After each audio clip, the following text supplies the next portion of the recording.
Hey everyone, it's Austin and Lizzie, and in today's Hi. episode we have Paul Koudounaris, and he is going to talk about pet cemeteries, the acceptance of death, and so forth. So welcome, Paul. Hello, thank you for having me. It's an honor for you to be here. So thank you for joining us. hmm We are huge fans of everything that you have published. You have written how many books now? Well, technically I've written three and my cat's written one, but I might have helped her a little bit. Is it this book here? Yeah, technically that's hers. And I have another book coming out this fall. That's great. We loved Memento Mori, I Heavenly appreciate Bodies, and then of course Baba's book, A Cat's Tale. Mhm. And your new book is called It's called Faithful Unto Death, and it's a history of pet cemeteries and animal memorials. And more than that, it's really a celebration of the way we memorialize animals and the way we remember them. I think that's so beautiful because a lot of your body of work on Instagram, as an example, really captures the life and, of course, the death of so many different animals and also people, across, a variety of different places that you traveled. Can you tell us a little bit about how you got started in that and what drew you to capturing not only the lives, but the death of so many different entities in the world? Well, that's kind of a long answer, but I have a PhD in art history. And I went to UCLA and I was always kind of maybe the Fox Mulder of the art history department, like studying the weird stuff on the fringes. Like everyone else was studying Rembrandt and I was studying werewolves. And when I finished my degree, I just happened to be traveling around in Europe a lot. And there are all these famous macabre destinations like the Paris catacombs and places like that. And what I started to realize is that these were just the tip of the iceberg. These were the only ones that were famous like that, but there were so many more that were just as good. The only reason they're not known is they didn't have a good publicist and they're not in a preferable city that draws a lot of tourists. And so that really got my attention because it dovetailed perfectly into me finishing an art history degree and then finding this aspect of visual culture that it was really to my liking, but had been overlooked by so many people because we're uncomfortable with death. And so it got me started on my first book, which was a history of ossuaries and charnel houses, church bone rooms, called Empire of Death. And then I went on to write two more. And then I got interested in especially feline history. I had decided at one point to write a book about pet cemeteries because I do truly love animals, and I kind of wanted to transition from the way we memorialize people and kind of ritualize their passing to the way we do that with animals. And in the process of doing that, I had uncovered so many incredible stories about cats because you can't really research animal cemeteries without researching the animals in them. And I had discovered so many incredible stories about cats that it created this kind of segue. So I was like, I don't know, I think I got to tell these cat stories first before I go back to the death stuff and the pet cemetery. So I wound up writing that book under the guise of my cat. And she's a fantastic model. That picture you showed on the cover is not Photoshop. That's her wearing a costume.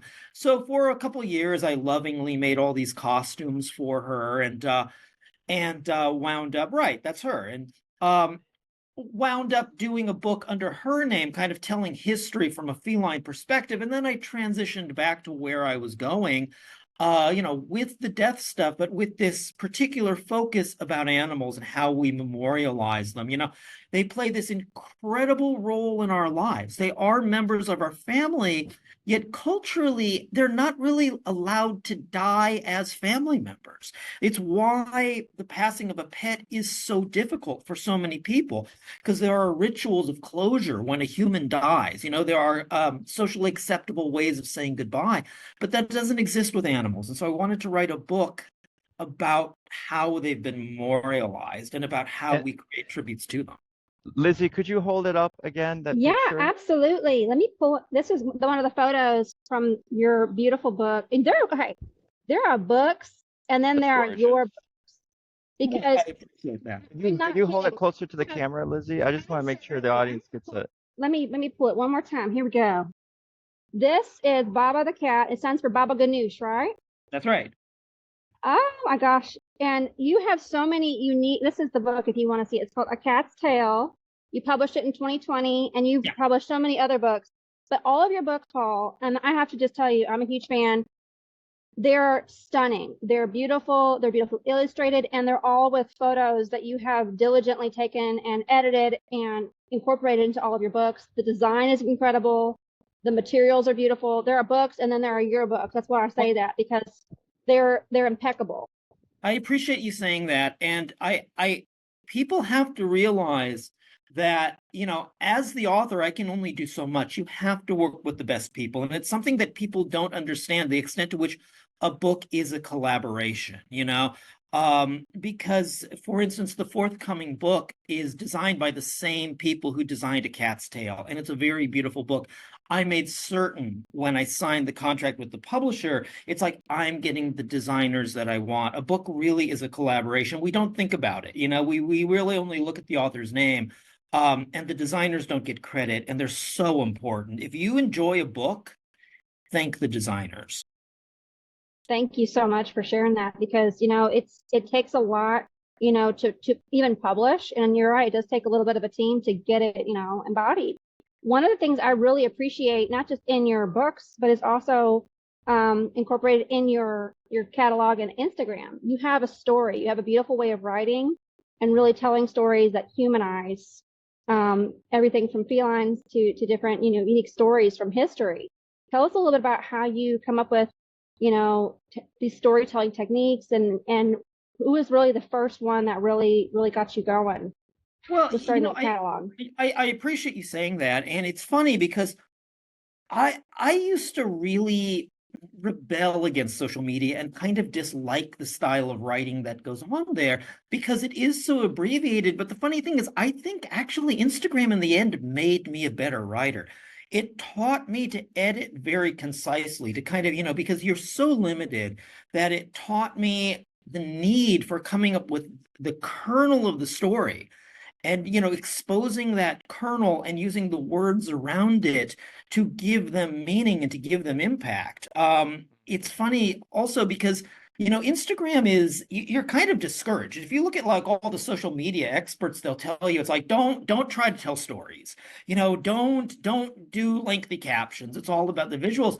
And my greatest success on social media has come from being the exact opposite, because there is despite how superficial we often accuse the world of being, there is a huge audience out there that wants to hear a good story. They want to hear a true, beautiful story, and they want to be touched by something. They want to go beyond the picture. They want to go beyond the photo. They want to go beyond the picture. So it's really there's a feeling that they're left with from the photo, or a feeling that, you know, They the get photo's drawn. giving someone a feeling, like there's a spirit behind it that's communicating to them via Well, feeling from viewing it. yeah, there's an old adage that a picture's worth 1,000 words, but not every 1,000 words is equal. All words are not created equal. You put the right 1,000 words to that picture, and it makes something a lot more compelling. Yeah. What inspires you? Oh, that's really tough, I suppose. Because I do a lot of things. I mean, the focus so far has been talking about the animal stuff and the death stuff, but I like to adventure. I live in the desert. I go out in the Jeep. I explore things. I think what inspires me is just this inexhaustible quest for knowledge. Quest for knowledge. I Thirst. want to learn. Thirst for knowledge. I The want thirst to for be knowledge. out there. I don't. There was when I used to live in Los Angeles. I challenged myself one year. On January 1st, one year, I said, on January 1st, I said to myself, okay, I'm going to find some museum or some cultural institution I've never heard of. And I'm going to visit one because I'd grown up in Los Angeles. So I thought I knew everything. I'm going to find some place I've never heard of before in my life every week. And I'm going to visit that, discuss that online. And at the end of a year, I just kept going because I realized how much I didn't know. Even in the place where I grew up, there was so much I didn't know. And I think that's what's so beautiful about the world. It's funny to me that so many people are turning to these AI images and so forth, and they're inventing a completely different world when they've hardly exhausted the world we have around us. And there's just so much wonder and there's so much splendor out there to find. And that's what motivates me more than anything, you know? Just discovering, the process of discovering and the process of learning and the process of seeing what I'm still ignorant to that surrounds me. When did you know that this is something that you wanted to do? Like, what was that experience like, if you could take us back?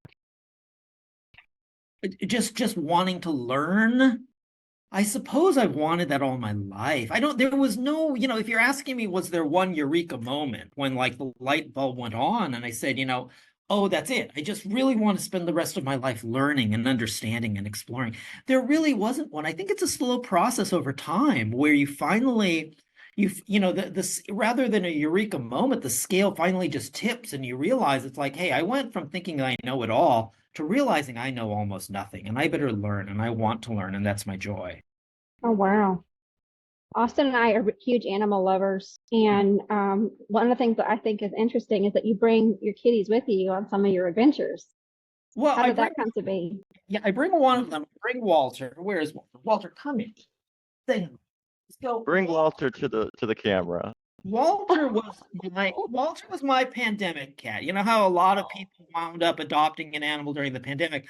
I already had animals and I had no need for another. But when I found him in an animal shelter in San Bernardino, California, I walked by and he was malnourished 8-week-old kid who was underweight, and he stuck his finger out of the cage at me and he just left his paw sitting there. I went over and I touched it. It was one of those moments like, Michelangelo's The Birth of Adam or the Calling of St. Matthew by Caravaggio. It was just like, it was like bing, I was like, okay, I've been chosen. I didn't choose him, he chose me. And so I brought him home.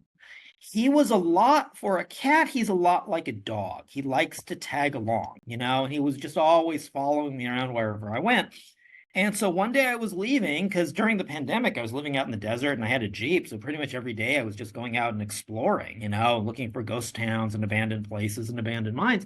And, he kept following me around. So one day I just opened the car door and I said, all right, are you in or you're out? And he just jumped in. And I think a lot of people have asked me about that. It's like, well, your cat travels in the car with you and he goes all these places and he seems to like it.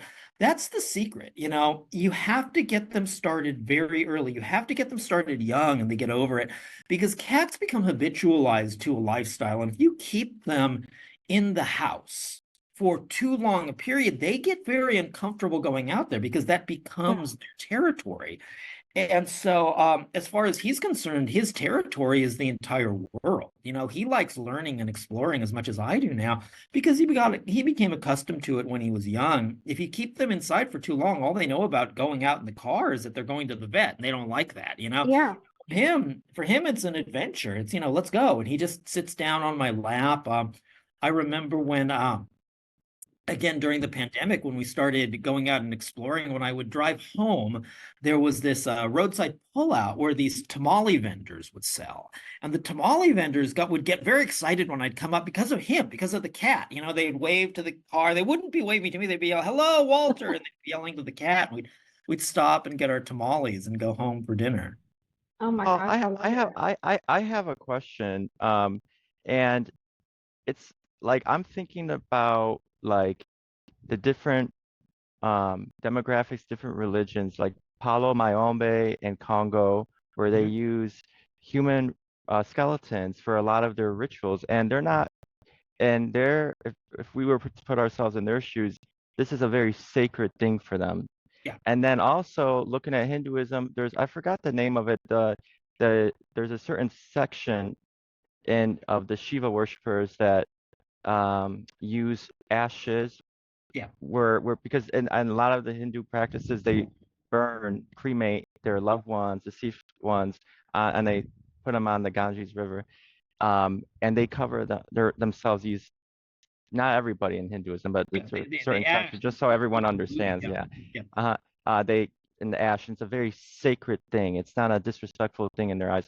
And then the Catholicism, they use the saints' relics, not just a relic of what they touch or own, but mostly their bones, which I don't believe they really do that anymore as much. They used to No, take bone well, fragments and spread it through the churches. I don't know if they still do that or not. I'm not sure. I haven't kept up to date with it. But then also, thinking about, you know, there's probably so many more yeah. other, indigenous tribes and not indigenous tribes and religious practices that do this. Why? What is it about? What is the common theme here? What's the common denominator here? What is it about us as human beings, that we have this desire to connect Well, we with the need that. death? We need that connection. It's funny because it took me 10 years of working on these books and writing about death before I even understood what I mean when I use the word death. Because everyone uses death and dead synonymously as if they're the same thing, and they're not. Dead is a biological condition. The body has stopped functioning. Death is this border. It's the boundary that separates two different groups. It separates the people who are still living from the people who are dead. And that boundary can be moved depending on the culture. That boundary can be it can be very formidable and impassable, like it kind of is in Western culture now. You're not supposed to reach beyond the boundary. You're not supposed to try to associate with the dead. Or it can be an open border. It's like you're invited to reach beyond. The dead are invited to continue to have a role in society. You mentioned Catholicism in particular. It started as such a death cult, and they kind of closed that off because it seemed unseemly. But you're right, there are so many cultures around the world that still embrace the dead, that still invite them in to have a role in society, and that is actually the normal way. If you look at history from prehistory on, and you look across the world, the normal way is to invite the dead to continue among the living, to have this very open border. And I think it's natural in the human condition to want that. We changed that, and for a lot of reasons. I think in some ways it has a lot to do with increased industrialization and increased capitalism. Capitalism involves continued growth, continued expansion, and you have to cut away the past in order to have this kind of, continued capitalism. And there's nothing that hooks you, anchors you to the past the way the dead do. And so we kind of cut it away in the 20th century, this connection to death, but it's still with us. I think that's what we don't understand. If we look at Western You're culture, right. if you look at horror movies, and so why are horror movies so popular? I think they're this kind of like, perverted version of this desire to reach across the border. We've just turned it into something very unhealthy. We've turned the dead from being something healthy, something potentially protective, something that continues to have a positive role in society, into something that's mean and threatening like zombies, but it's still with us. We still have this desire Right. to reach across. So am I correct in understanding, when you're bringing it back to, the nowadays, in capitalism, like for example, the pop king Michael Jackson, when there was a big uproar about having his hologram, perform on stage. And people had issues with that because they're like, how are you going to make someone who's dead keep working and keep generating, these record companies more money? Like a lot of people felt like that was disrespectful. That was, I think I that was don't think really like, was that 5 years ago or so or more? Is I that don't where you're kind of connected to the capitalism? Yeah, well, I should probably know that actually because I live in Las Vegas, and I think it was here that they were doing that, I right? think so. Yeah, I think so. Yeah. Yeah, maybe I should check it out. Well, I think what you're bringing up is an absolutely fascinating topic because right now we are on the verge of immortality in a way we had never envisioned it with things like AI. It's like there's going to come a time when people are going to say, okay, that guy's dead, but just let AI continue to run his social media profile. And it is, there is a lot of anxiety, I think, and I think there should be, differentiating what is the authentic individual from the inauthentic individual, and how we would go about honoring those who have been those who are deceased in a respectful way. I think in the case of Michael Jackson, I think the desire to continue to commodify him after he's dead is kind of grotesque, but I also think that the desire to continue his body of work, I think that that is respectful. To continue to allow him to have this place as a pop culture giant. So it's about like bringing, like allowing them to be immortalized in our consciousness or mainstream consciousness, whether that's on a micro level and in terms of family, families, like ancestor worship, which is popular in a lot of different cultures and religions and indigenous tribes, um, and or by, like we talked about Michael Jackson, is just living on in our consciousness. Is that Well, what more I'm than our understanding? consciousness. I mean, his music. I like that his music's never going to die, right? Because he's Right. but it's more than that because it is continuing to put him on a stage. And again, you bring up a question that has a lot of ethical import because, as I said, it's gonna get worse. It's gonna, nowadays, because it's not just Michael Jackson. Didn't they try to re-release some John Lennon song or something like, Yeah. hey, so this is going on. I think, but I think it's going to become more and more pervasive. There is in Arizona, there is the only functioning cryonics lab in the country that actually stores bodies on the premises. And I've been there and I've toured it, and it's very interesting. And it's funny because it's very archaic. It's the idea that, because you know what cryonics are, right? This idea that, they're going to unfreeze the body, they're going to thaw it out, they're going to come up with a way to bring it back. And it's a very archaic way for us, very 20th century archaic way to look at immortality. It's like we need the body to carry on and to continue to live. And I think now we're seeing it's like, well, no, actually, maybe we can find a different way towards immortality by looking at these cyber tools and so forth. And again,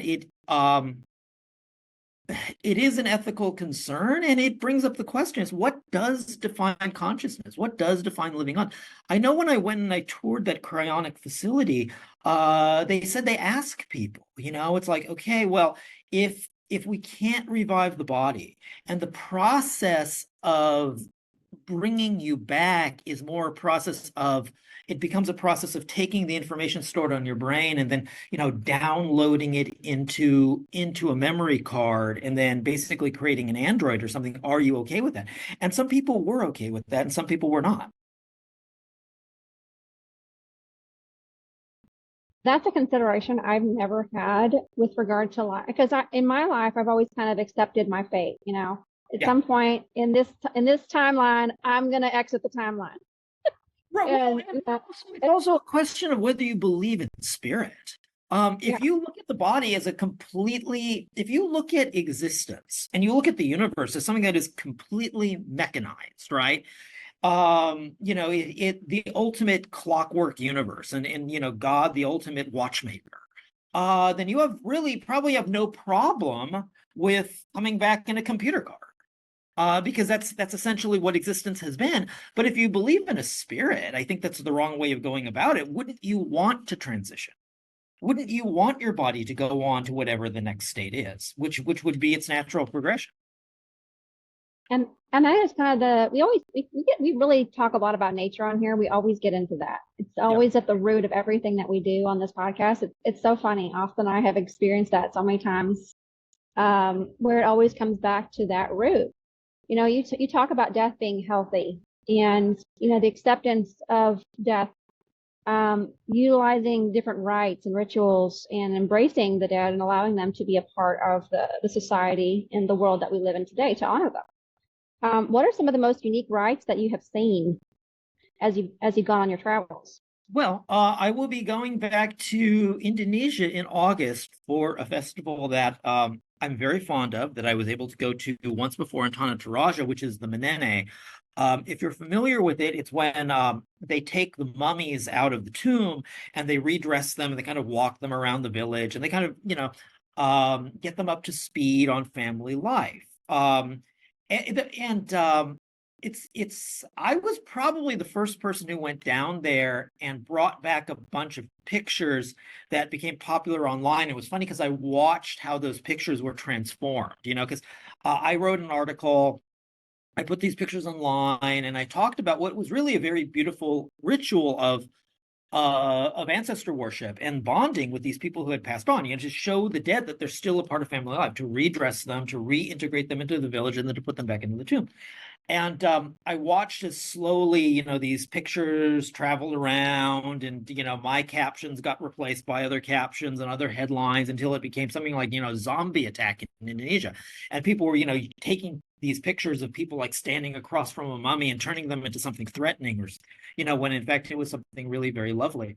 But I will be going back for that in August. The interesting thing about that too is that all those people consider themselves to be Catholic.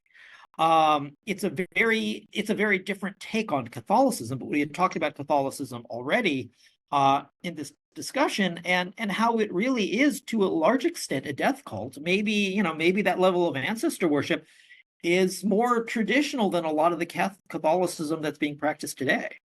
May Oh, I wow. may I ask you a question? So this is in Indonesia, correct? In Tanah Russia, yeah. Okay. What was the indigenous, I'm going to say spiritual practice before Catholicism was arrived, before they were colonialized? Because it's such an interesting, like, point of view you brought up, and you're highlighting it, which I'm so grateful for, because we also can look at the, during the transatlantic slave trade, when a lot of the Africans, which, there are I'm just gonna maybe a little bit exaggerate here, thousands of different tribes and dialects that came from West Africa to the modern day Americas. Yeah. And they all had to learn English, which in Nigeria today, a lot of them all speak English, and because they all have their own different tribes and languages, Igbo and so forth. But Ifa, or Yoruba religion, was synchronized into many different denominations. The main popular one is Santeria, aka worship of saints, which is synchronized, and they hid their deities, their orishas, their whatever for lack of a better words, behind Catholic saints, and just Yeah. synchronize them with, this is the Virgin Mary I'm buying at the store or I have in my home, but it really is someone else behind that I'm actually worshiping. It's just this popular, colonial deity is just what helps me live without being, ostracized, so to speak, in Yeah. society. Yeah. So are you finding that in Indonesia as well? Do you Yeah, find that? I will go back to Indonesia in a second. I want to take a little segue here because you brought up something very important about how there's doctrinal Catholicism and there's popular Catholicism, and they are two different things. And this is not just Catholicism; it's with any kind of religion. Um, there's a practice in Bolivia that I went to this fiesta every year for 12 years until the pandemic kind of, created a rupture. It's called the Fiesta de las Nietitas, and it's an Aymara festival because they're traditionally Aymara down there in the Andean Plateau, where they live with skulls in their homes. Skulls of, the skulls that lived in their homes are considered like a locus for spirits to come through. And these spirits can be helpers. The spirit of the person in the skull can be a helper. It's a friend. It can be a tutor or a mentor or something, kind of like an all-purpose spiritual helper or healer that lives in the home. And they have these skulls in their home. And every November 8th, they go down to the cemetery and they have this giant party where, thousands of people come down and they bring their skulls. And they have this giant party in the cemetery. And they thank the skulls for what they've done. They thank the dead for the help they've given the living during the past year. And it also is a chance to give the dead offering so that they can kind of refresh their powers for the next year coming, so they can continue to serve. And this festival, which is an Aymara festival, is held it starts in the Catholic Church. They have this giant mass in the Catholic Church in the cemetery chapel. And so many people come up that they have, so many people come with their skulls that they have 3 masses in a row. And these people all cram into the church with their skulls, and they hear the mass. And, the priest gives a speech about, remembering the dead and thankfulness and so forth. And I remember when I was talking to someone at the diocese in La Paz, because it's like, this is a little questionable for a Catholic church. Like if you went to the Vatican and said, hey, we're doing everyone's going to come into the church with a skull, and then they're going to go out and they're going to, offer the skulls coca leaves. What do you think? The Vatican would probably say, no, this isn't good Catholicism. We don't really want to promote this. But what the guy at the diocese told me was true. He said, well, okay, there's Catholicism and there's Bolivian Catholicism. This is our Catholicism, because all those people with the skulls, they are Aymara, but they are also Catholic. They are both at the same time, and they're not mutually exclusive other than maybe on a severe doctrinal level. So if you go into their homes, you'll find these shrines for the skulls, but the shrines are surrounded by statues of the Virgin Mary and St. Peter and the baby Jesus. And so they're both at the same time. And so it's kind of the same thing to go back to Indonesia, to go back to Tanah Toraja and the mummy. They all consider themselves Catholics, but this is specifically Torajan Catholicism, and it is this syncretism that you mentioned, but it's the syncretism with the animism that was typical of the island before. And traces of that are still found. If you go to Bali, for instance, there's one town in Bali, there's one area called Trunnion, and Trunnion is Bali is a Hindu island. But Trunnion is the one area of Bali that never converted to Hinduism. So it's the original authentic Balinese animism. And they, when someone dies, they take the body and they leave it out in these kind of teepee-shaped thatched huts. And they allow it to naturally deteriorate. And they take all the bones and they add them to this big bone pile. And you can visit their cemetery. And you can take pictures and you can visit them and you can talk to them about what's going on there. And this is the native religion of that part of the island. And so probably in Toraja, which is on Sulawesi, there was probably some native tradition, some animist native tradition originally, where they would preserve the dead and keep them around. And then that eventually becomes syncretized into Catholicism, but it's specifically Torajan Catholicism, just like keeping those skulls in the home with the little statue of the Virgin Mary next to them, that becomes Bolivian Catholicism. You have such an interesting way of really encapsulating, the scene when you go to some of these places. When you're talking about the rites, when you're talking about the culture, when you're talking about the specific place, it really paints a picture of not just, the experience, for the people that, are doing these rites, but also, for us as the audience, I find it so interesting how not only just how you paint this picture, but also how you choose to go to these different places. How do you decide where to go next? Yeah. Now, it depends on how much money I have, to be honest. Budget. Unfortunately, international travel's gotten a lot more expensive in the past decade. But regarding Toraja in particular, I really wanted to get back to that festival finally. I really wanted to get back this year and see how the festival itself has evolved. That's something that we don't. It's funny in Western culture. We kind of cut out the fact that other cultures evolve. If they're not Western culture, we kind of consider them static. And I would like to see how that festival has evolved, with increasing exposure to outsiders, increasing tourism.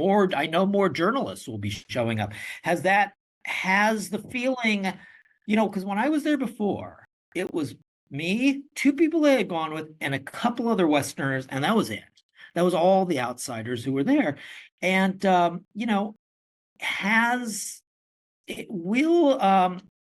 will increasing exposure have changed that festival and made it more performative? Are they aware now that the world is looking, and will that change the way they behave and react?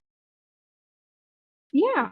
I mean, one thing, so here's a thought that I've always had when I look at your work and I look at your photos and I read your stories.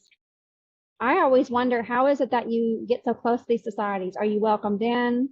Do people kind of see you as a voyeur? How do you get close to some of these, you know, different cultures, these different groups, and be able to capture these beautiful photos. I have found that people outside of Western culture tend to be much more generous than we are. And again, that depends on the individual and how you present yourself. If you go there sincerely wanting to learn, if you go there respectfully, sincerely wanting them to teach you, they generally will. They'll generally respond to that.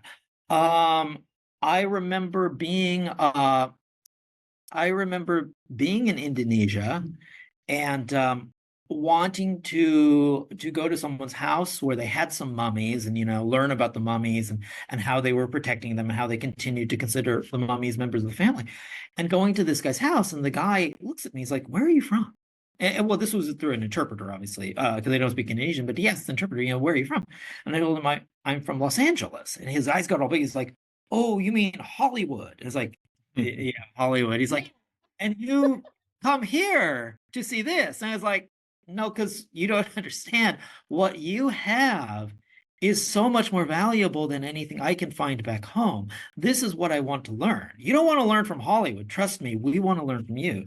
And so I think if you go there with that attitude, I've always found that people generally reciprocate and they're willing to teach you and show you.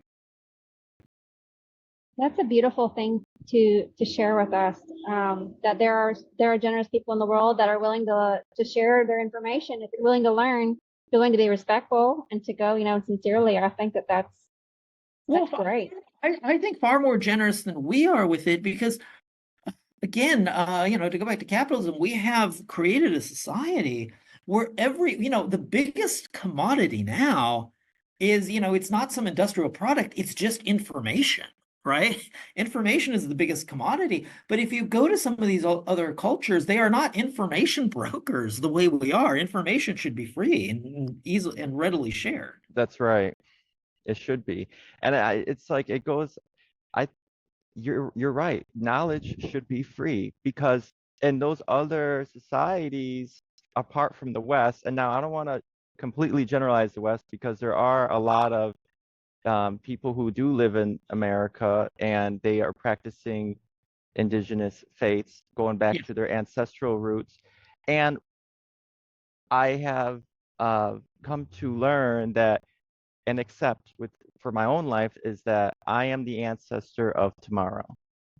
Yes. And even though I don't plan on having children, but I am an uncle, I'm, a cousin and so forth and so forth. And I always think about it like that as, I'm the ancestor of tomorrow. And in a lot of those indigenous populations, I've come to learn that they value oral storytelling. And I really reflected on what you were saying just now about how they have these skulls or these sacred, ancestral skeletons or artifacts in their homes. And it really is a conversation piece because they're telling their story when they're asked about it or when they're at family, in their gatherings, so to speak.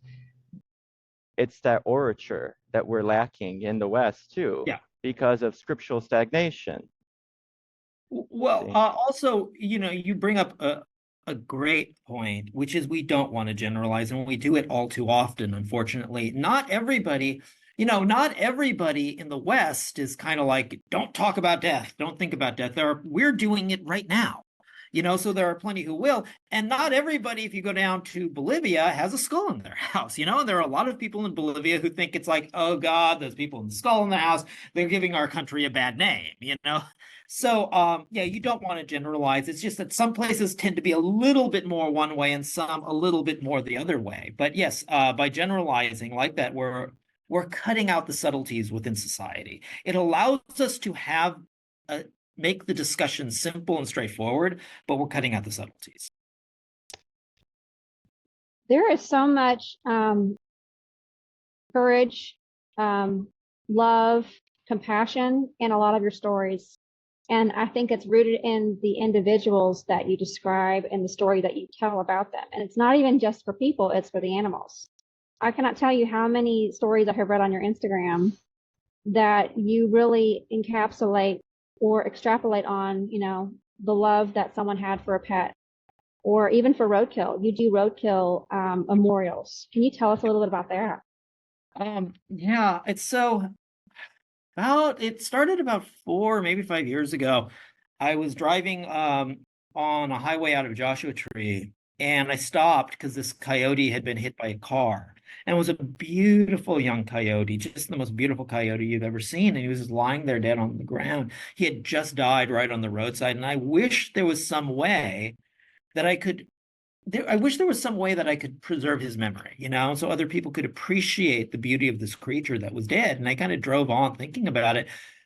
That the next weekend, I went to a rummage sale, and there was this gigantic trash bag full of these plastic flowers and things that had been left over from a wedding and all these different functions. And I was like, hey, wait a minute, how much for this? They're like, for that bag, $5. I was like, okay. And I threw it in the back of my car, realizing it's like, well, maybe this is something I can do as a photographer, is to create these roadside memorials. Because, it's like I was just given the idea. Now I was just given a bag full of materials. Maybe this is something that I can do, is like, take photos of these creatures and try to make them, instead of grotesque, hide away the blood, hide away the guts, and try to make something that is respectful, and hopefully something that is beautiful and touching out of them. And so I started doing that as a photo series. When I would see these dead animals on the side of the road, I'd stop for them. I'd build a memorial. I should point out that these are temporary memorials, because I get a lot of people. It's like, how dare you leave trash out in the desert? And it's like, no, no, no, I'm not leaving a Yeah. bag of plastic flowers out on the side of the road. These are just a way to memorialize them in the moment, and then share that with people such as yourself, who might be touched by that, who might want to know, because these animals have no written culture. They have no oral culture. The only reminder that we will ever have that this beautiful animal once walked the earth among us, and it was once part of our world, is if I take that photo of it and share it. So it just became a way of trying to perpetuate a memory of what had been a creature really no different from ourselves. And so I've kept doing that over the years, because over time I realized, especially living on the desert, how many pets are abandoned out here, and it's so tragic, how many pets are just dumped by the side of the road, and I find them all the time. It's something that's really getting worse over time. I think it's a weird residual of the pandemic, because so many people took in animals during the pandemic that they weren't prepared to care for long term. If you ask any animal rescuer, they'll tell you it's like the number of stray cats and stray dogs now is through the roof. The shelters are all full, and I find them dumped by the side of the road. So I've continued doing that, and I don't know these animals in life, but I try to create a sense of their individual self. Like if it's a pet, I try to give it a name, and I try to give it a story, and take a picture that preserves the memory. It's so hard to see in ourselves what others see in us, and I see you as being the embodiment of compassion. Well, It's all these that's actions that you're doing. It is, well, it's true, because all these actions that you're doing by taking something that so many people in our country, I mean, I guess in any industrialized country, because it's roadkill, right? So if there's paved roads and cars in your country, you're gonna have animals are gonna be crossing at the wrong time, wrong place, Yes. and you may kill them, or you may see someone kill them. But I know myself, I see that roadkill and I keep driving, right? Yeah.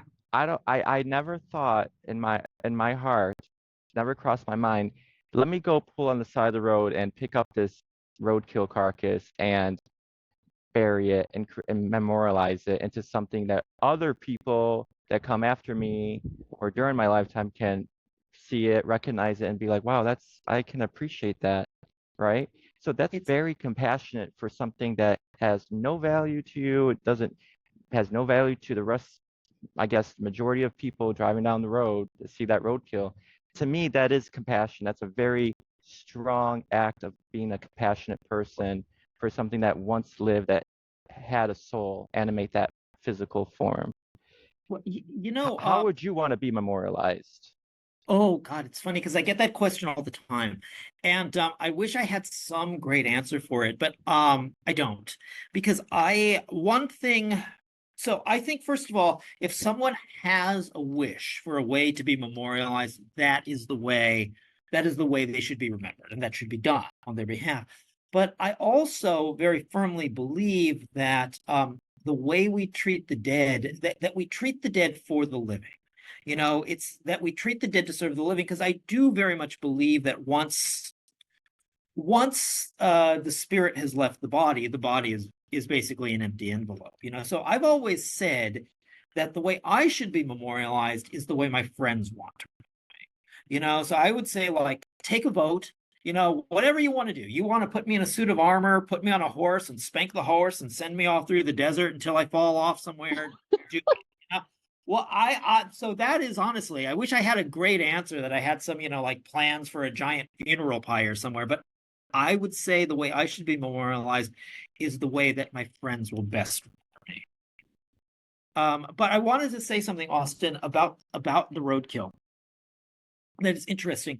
That you mentioned, we see it as we drive along. There's so much more of it than we know. And that's the thing that I started to notice, because my eyes became attuned to it, that some of our highways are just passageways of death. There's so much stuff that dies along those highways. And it's very common that I'll be driving along with someone and I'll be like, hey, stop. Did you see that dead fox? They're like, what dead fox? It's like, turn around. There's a dead fox over there in the bush. And they didn't see it. So I think it's something that we've blocked out because we don't want to see it. We don't want to see it, because it is painful for us. It's painful, I think, to know the damage that we're doing, but it's everywhere. What is your advice to people in the world? How can we learn from your actions?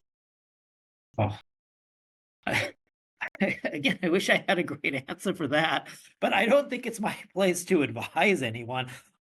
My only advice to people is live whatever you consider the most honest and ethical way that you can, because everybody's a unique individual. My way and my method has nothing to do with anyone else. My way is my path. Seek your own path, I guess.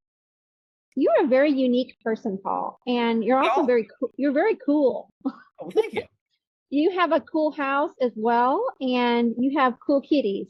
Can you tell us a little bit about how you decorate, how you get your life in order the way that you have? First of all, I'll start with the cats. I have three. Baba, who wrote the book, Walter, who you've met, and right over here is the secret cat. And she's crying a little bit. This is Pig. She's my tortie. Pig. She hides from everybody who comes in this house except from me. So I've often wondered if she's real or if it's just some hallucination I have. But she appears in pictures. So I'm pretty sure she's real. Like, you just saw her, right? So I have three cats. So when I lived in LA, I had probably the most intricate house in the city. It was really had a tremendous amount of stuff, and I had spent 10 years decorating that place to the point that it had jeweled ceilings and so forth. I mean, it was really a work of art. When I moved out of LA finally, I left most everything behind. I gave it all away to my friends because I didn't really need this stuff. So I don't really live in a super flamboyant place anymore.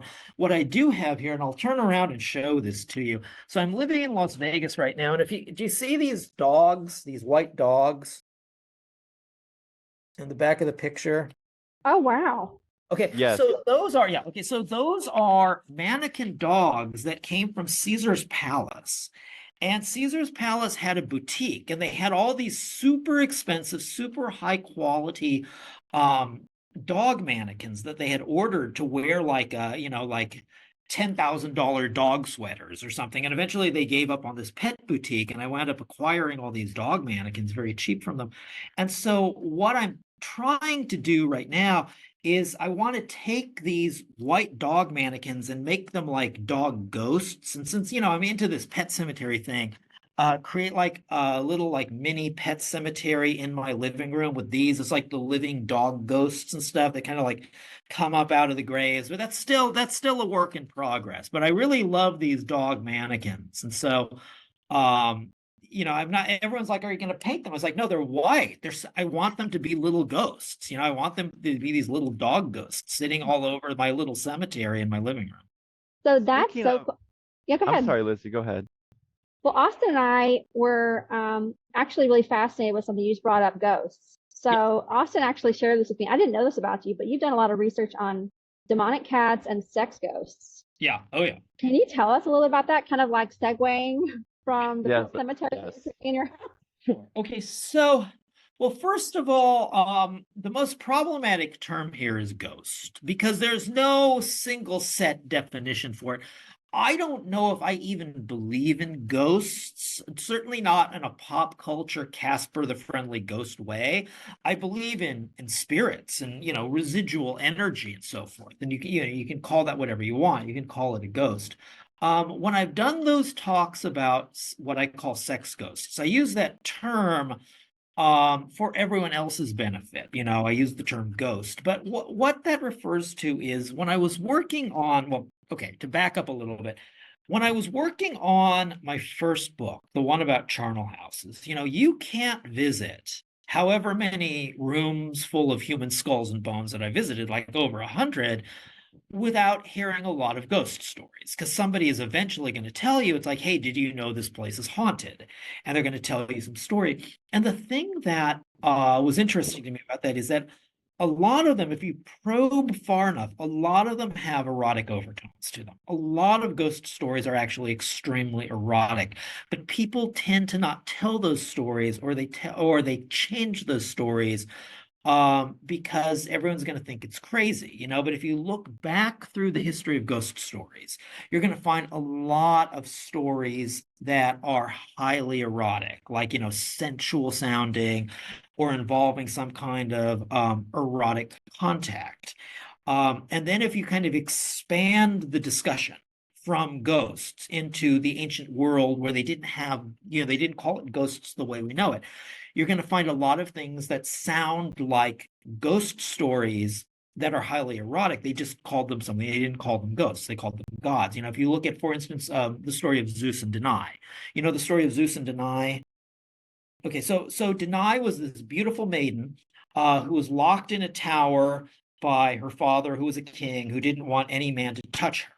And Zeus was madly in love with Danae. And Zeus wanted to get to Danae, but she's locked in this tower. So Zeus turned himself into this like a translucent cloud of gold. And he like filters through the doorway as this like weird golden cloud, and then takes form over her, this like, glowing form, and then has sex with her in this, like ghostly, this weird, translucent, transcendent golden form.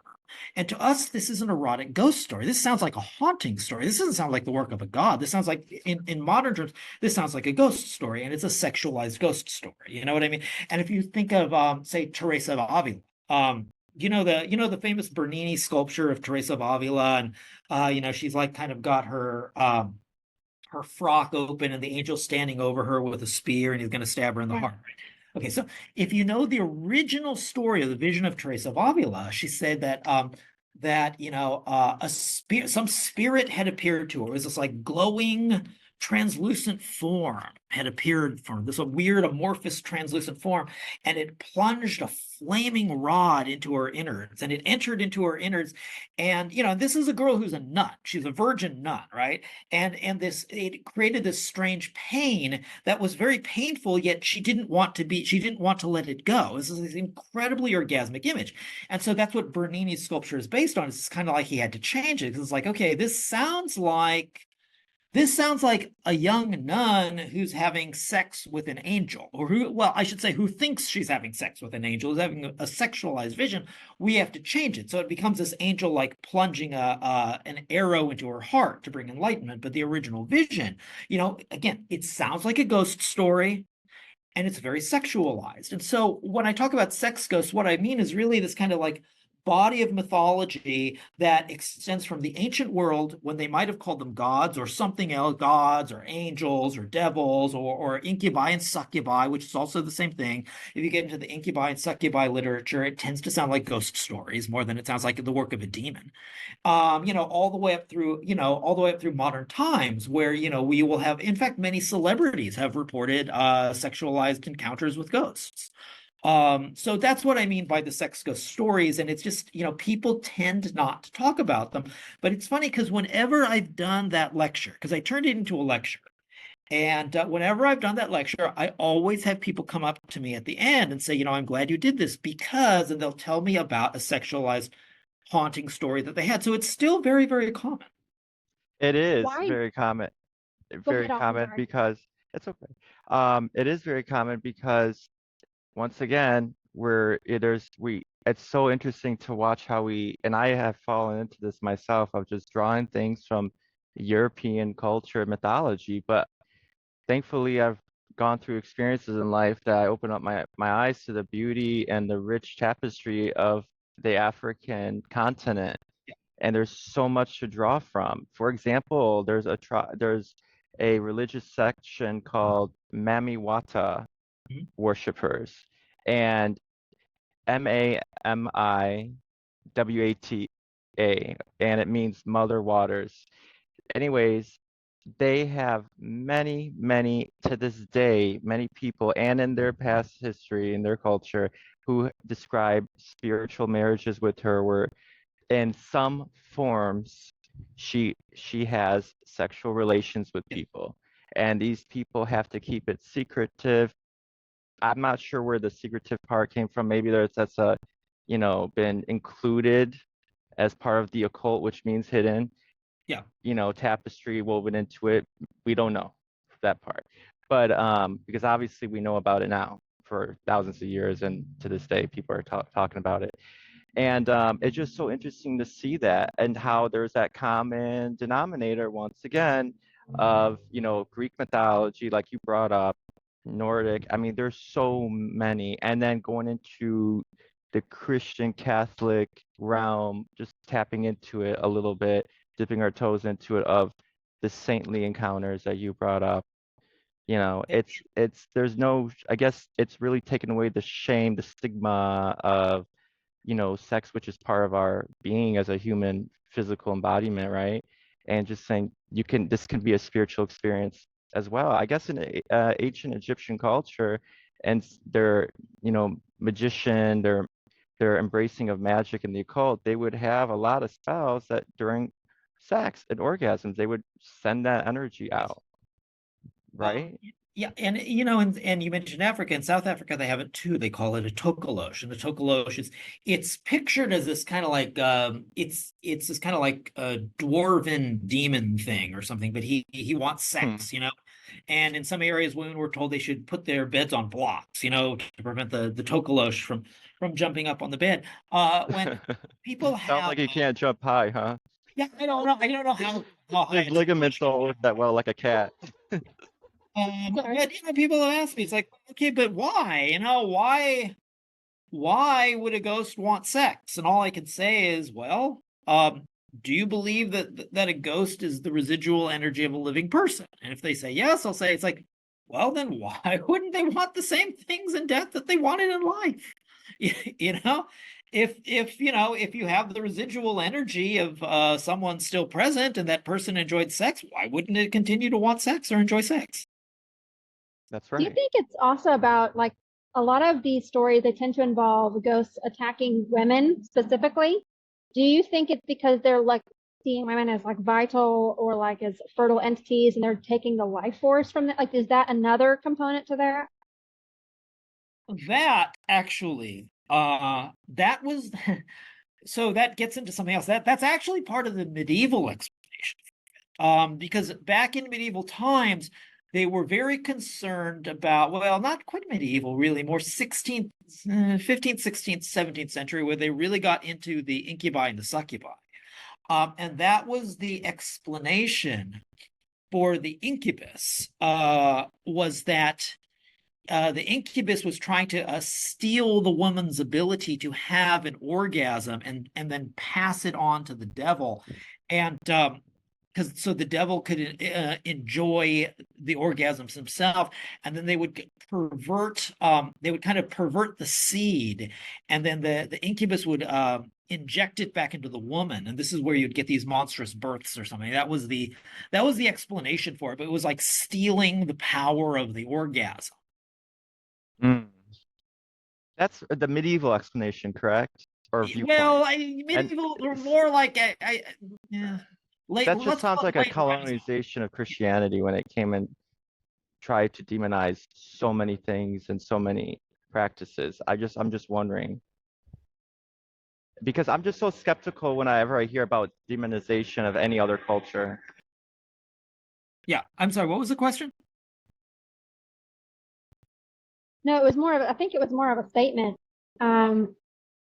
regarding, so as an example. Sorry, I'm on the During- beach, so they got the Coast Guard helicopter that comes over here. Flies So over. yeah, I had to mute it real quick. Anyways, hey, we keep it real on IntimaSEE, all right? We're human beings too over here. We don't try to act perfect like, Yeah. a lot of mainstream media stuff. But anyways, it was like this sounds like there was demand, like just the colonial beliefs, coming into a lot of indigenous tribes, and when Yeah. the monks used to rewrite a lot of the pagan practices, which I don't even consider, I don't even like the word pagan, honestly, Yeah. because where do we get, the etymology of that word, the roots of that word? It was mainly used by, the victors, so to speak, of that time who won over, and stomped out, and they did some really disgusting things to people who did not conform to their ways, Right. instead of Yeah. just being hey, you do your thing, I'll do my thing with my people. From erasure to delegitimizing, different Yes. cultures and religious beliefs and orientations. Austin, you're completely right about that, because the great book that was written about incubi and succubi was called Demonality, like bestiality, but demonality, like sex with demons, by a friar by the name of Sinistrari. And when he tried to explain what these sexualized demons were, he said they also go by other names. And he said, druses and elves and fairies and so forth. So he was looking at these, these things that were traditionally part of especially Celtic culture, indigenous parts of especially Celtic culture, and demonizing them, because he was saying it's like, well, this thing that they might call a fairy or an elf, that's the same thing as a demon. So you're exactly right. That's exactly what it is. It's the demonization of these indigenous forms. It really is, and it's really disgusting when I think about it, because I at one time felt trapped into that way of thinking, and I think it's unfair. I didn't know any better at the time, and I see so many other people that don't know better either, and I'm just like, well, I forgive you. I'm not gonna hate you on it. Christianity worked with the pagan world, though, because when Christianity was a different kind of religion, especially because it was monotheistic. You had this, it was monotheistic rather than polytheistic, like most of the pagan religions. And so it had cut out a lot of the subtleties and the relationships between the gods. Now you only had one God, and everything became topsy-turvy with the ancient world. So it's like, well, okay, if you asked about the lecture on demonic cats and so forth, and I don't mean cats that are possessed by demons. I mean cats being seen as demonic and being considered witches familiars. What Christianity came in and did was turn the pagan world upside down. So whatever the pagans said was high now becomes low. It's like whatever was a pagan god now becomes a devil. And so all the pagan gods became devils. And if you worshiped whoever, if you were still worshiping Apollo, you were worshiping a devil. If you were still worshiping Osiris, you were worshiping a devil, because everything gets turned upside down. And that was the thing about the cats, because the cats were very esteemed in the ancient world. The cats were not just household helpers and spiritualized animals. They were seen as consorts of divinity. Not, everyone knows about Egypt, but not just in Egypt. Freya had cats and so forth. And so a lot of pagan deities had cats. And so the cats wound up, the cats were very high. So when Christianity turned everything upside down, the cats became very, very low. Which is how they become associated with witchcraft. If the pagans said that the cats were magical, okay, well, we're going to turn it upside down. The cats are still magical, but where does magic come from now? If magic came from a pagan deity, magic now comes from the devil, right? Because all the pagan deities were devils. And so now, now cats were not servants of a deity, they were servants of the devil. So if they're servants of the devil, they themselves are of a demonic nature. And that was the way Christianity worked. It just turned the pagan world upside down. Everything that was high goes low, and the higher something was, the lower it goes. And it's so upsetting because there's animal abuse that happens here. And a lot of Judeo-Christian countries, I see a trend.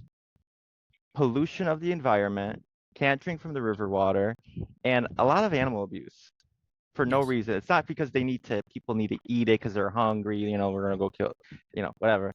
It's because they just want to.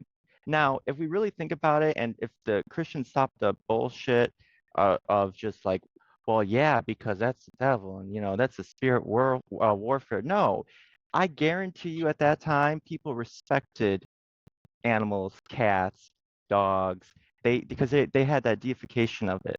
Just like human beings, we all agree who are,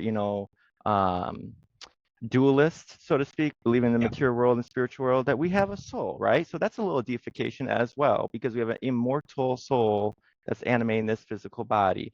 Now, if we prescribe that onto what we view as lesser than us in the animal kingdom, even though we have, animals ourselves, we have that reptilian part of our brain, we come from that, that we treat those beings, these other, animals that we're living with in nature better. We treat our environment better. A lot of the indigenous cultures throughout the world, from my research, they can drink from their water. They have their ways of, getting rid of bacteria and whatever, because they obviously survive for thousands and thousands and tens of thousands of years, just doing just fine with just a loincloth maybe over their waist, or maybe nothing at all, right? And they're doing just fine. And we go over there, and the first thing we want to do is somehow colonize them, take their natural resources. Why do we want to take their natural resources? Because we have already destroyed the environment we're in right now. And it's really destroying the environment and nature. I wish Judeo-Christian beliefs really had more values and emphasis and focus on, hey, respect the world you live in, don't pollute, don't abuse nature and cut down trees. That's, God created that as well. God lives in nature as well as you and everywhere else.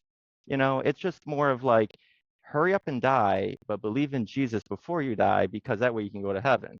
But then you're leaving the world behind you. You're not caring about it. You're leaving it. Well, I don't care if I leave a carbon footprint. Let's just go. But what about your lineage after you? Your kids and grandkids and so forth, they're going to live in this world as well. And the animals. And the animals as well. And there is that demonization of, no, don't respect and worship nature. Well, if I can jump in here on this for a second.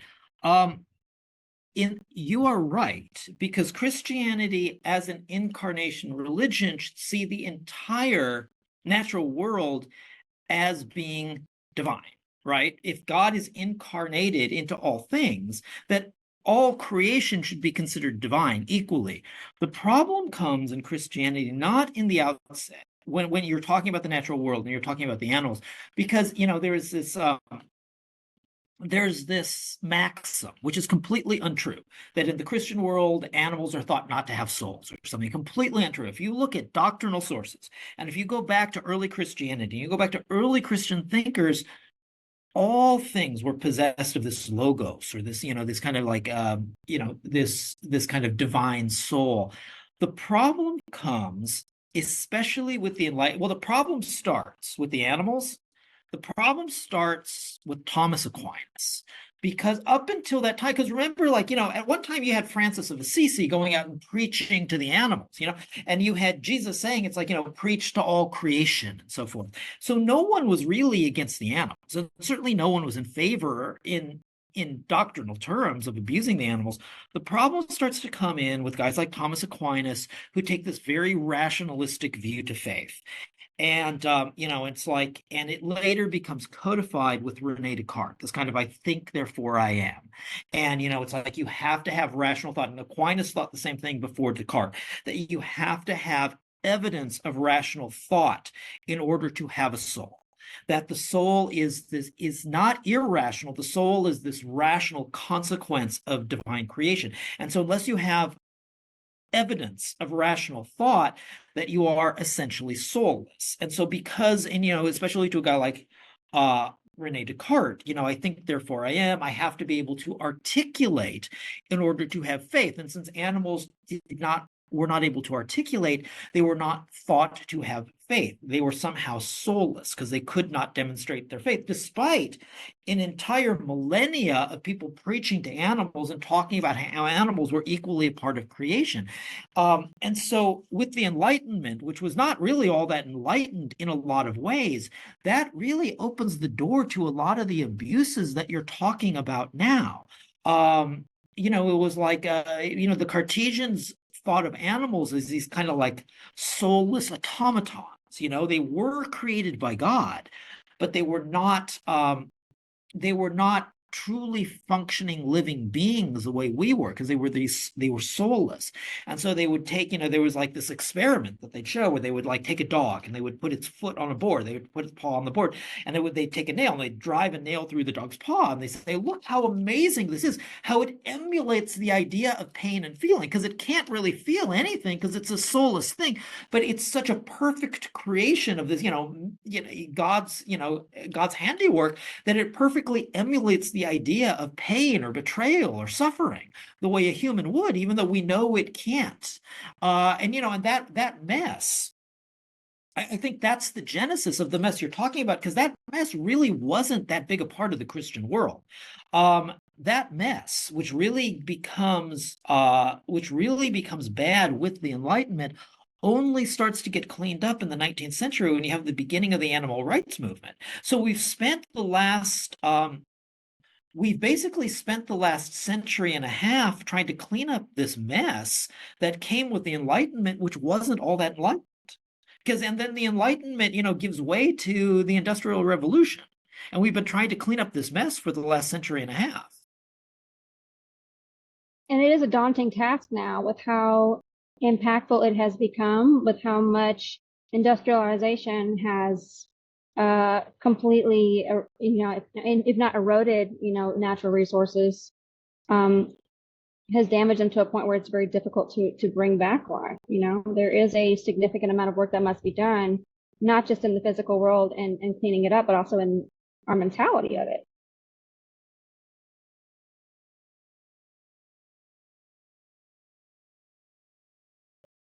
There is a consideration that I think about a lot, Paul, and that is particularly with how we live our lives. Huh? How do we want to be remembered? You're very good at memorializing, different people's lives, animals' lives, telling the stories, everything from pigeons to cats to dogs. You're incredible with it. One of the things that I would love to hear from you is, you mentioned, to live ethical, to live honestly. What's another piece of advice, or what's the number one thing that you wish people could know in this world, and how they can live by that? Ooh, again, it's a little hard for me because I really don't like to see myself as a guidance counselor, a self-help counselor. But as I said earlier, I think it's just finding your own path, that the path that's honest to yourself. That's the only advice I can give to someone to live the best they can. Where can people find you? Oh, they can find me online. I'm on Instagram under Hexenkult, HEXENKULT. I have the Pet Cemetery book coming out in the fall, Faithful Unto Death. That's already available for pre-order on Amazon and other booksellers. And my previous book, A Cat's Tale, and the Three Death books are also all commercially readily available. Thank you so much for coming on. Thank We you. loved having you, Thank Paul. you Thank so you. much. I can't wait to hear from you again. Thank you. I appreciate it.